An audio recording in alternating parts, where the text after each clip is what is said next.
At the same time, around 780,000 jobs have been created under this government, a record for any first term. This is stronger jobs growth than in any major advanced economy. Real wages are growing again for the first time in almost 3 years. Business investment is now expected to record its longest annual expansion since the mining boom. And we're addressing the pressures caused by population growth, with net overseas migration next year now expected to be half what it was last year. Speaker, the number one priority of this government and this budget is helping Australians with the cost of living. Responsible relief that eases pressure on people and directly reduces inflation. The comprehensive cost of living plan in this budget delivers a tax cut for every taxpayer, provides new power bill relief for people and small businesses. It freezes the cost of medicines. It makes student loans fairer. It boosts competition in our economy so families and farmers get a fairer deal. And it supports renters as well. Our new tax cuts for Middle Australia are the biggest part of the cost of living relief in this budget. From July 1, all 13.6 million taxpayers will get a tax cut. And for 84% of taxpayers and 90% of tax-paying women, a bigger tax cut than they would have under the previous government. Yeah. This is about rewarding the hard work of our nurses and teachers and truckies and tradies, and the 2.9 million people earning $45,000 a year or less who would have received nothing. The average benefit is $1,888 a year, which is $36 a week.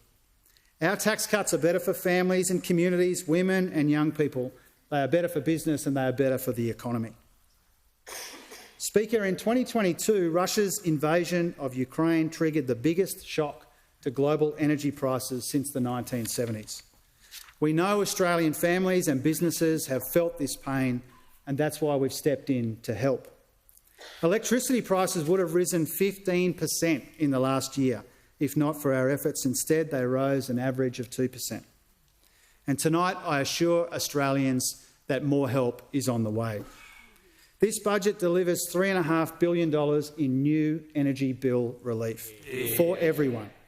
Just as every Australian taxpayer will get a tax cut, every Australian household will get energy price relief. Yeah. From July 1, Australians will receive an energy rebate of $300 and 1 million small businesses will get a little bit more. The ABS has shown how cutting energy bills directly cuts inflation too, keeping the lights on for families and businesses and keeping downward pressure on inflation.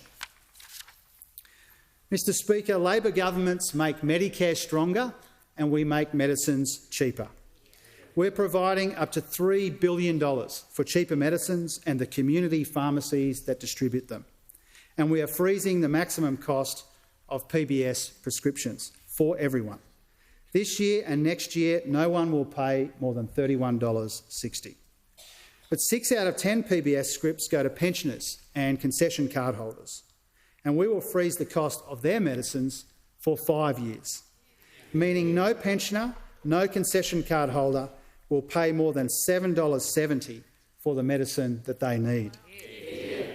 We're also investing $3.4 billion to add life-changing and life-saving medicines to the PBS, cutting the cost of one breast cancer treatment from around $100,000 to $31.60.